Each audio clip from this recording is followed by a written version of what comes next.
एक छोटी सी कहानी और बड़ी सीख। एक लड़की थी, बहुत प्यारी सी, पर वह चल नहीं पाती थी।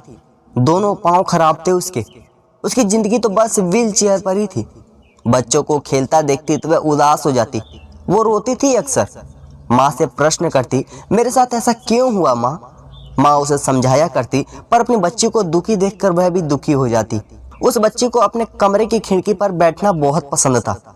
वहां से उसे सुंदर बगीचा, पास कहती कलचल करती नदी, उड़ते हुए पंछी और बगीचे में खिलते हुए बच्चे दिखाई देते। उसकी माँ अक्सर उसे उस खिड़की के पास बैठा दिया करती। एक शाम जब वो लड़की खिड़की पर बैठी थी तो बाहर हल्की हल्की धूप और बारिश दोनों थे। जब बारिश रुकी तो एक समंदर सा इंद्रधनुष आसमान में आ गया। उस लड़की ने पहली बार अपने जीवन में इंद्रधनुष देखा था। 7 रंगों से बना हुआ इंद्रधनुष लड़की के मन को मोह रहा था। वह लड़की इंद्रधनुष को निहार रही थी कि बादलों ने सूरज की रोशनी को ढक लिया। लड़की ने जोर से माँ को आवाज लगाई। माँ भागती हुई लड़की के चेहरे पर बड़ी सी मुस्कान थी। उसके माँ से पूछा, माँ अभी आसमान में बहुत सारे रंगों वाला कुछ था, बहुत बड़ा सा, पूरे आसमान में एक आधी अंगूठी की तरह फैला हुआ। वह क्या था माँ? माँ ने मुस्कुराते हुए कहा, वह इंद्रधनुष था। जब आसमान में धूप और बारिश दोनों होते हैं तब वह बनता है।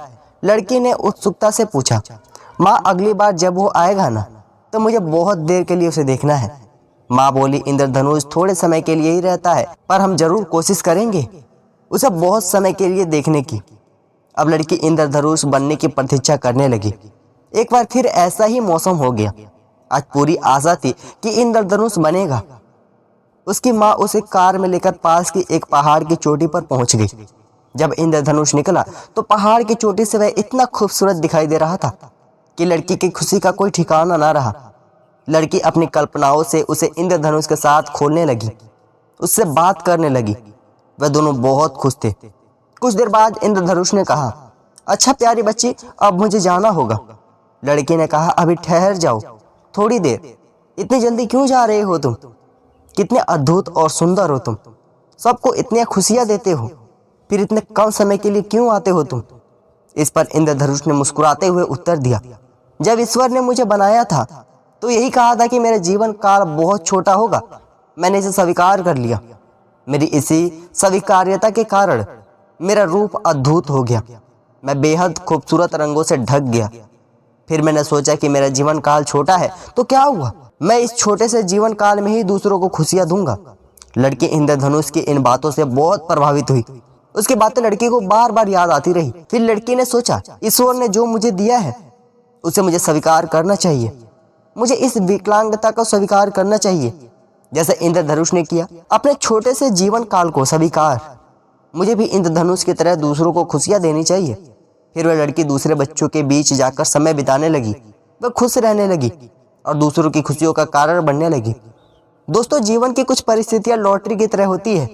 किसी की लगती है, किसी की नहीं लगती। किसी की 10,000 की लगती है तो किसी की 10 लाख की लगती है।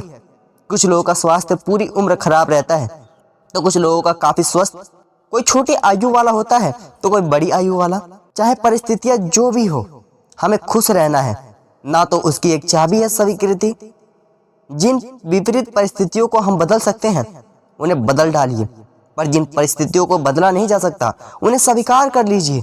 क्योंकि या तो आप रोकर जिंदगी गुजार सकते हैं या हंसकर। तो बेहतर यही होगा कि खुद भी खुश रहो और दूसरों से भी खुशियां बांटो, उस प्यारी सी इंद्रधनुष की तरह। फिर मिलेंगे दोस्तों अगली वीडियो के साथ। तब तक के लिए अपना ख्याल रखना और हमेशा मुस्कुराते रहना।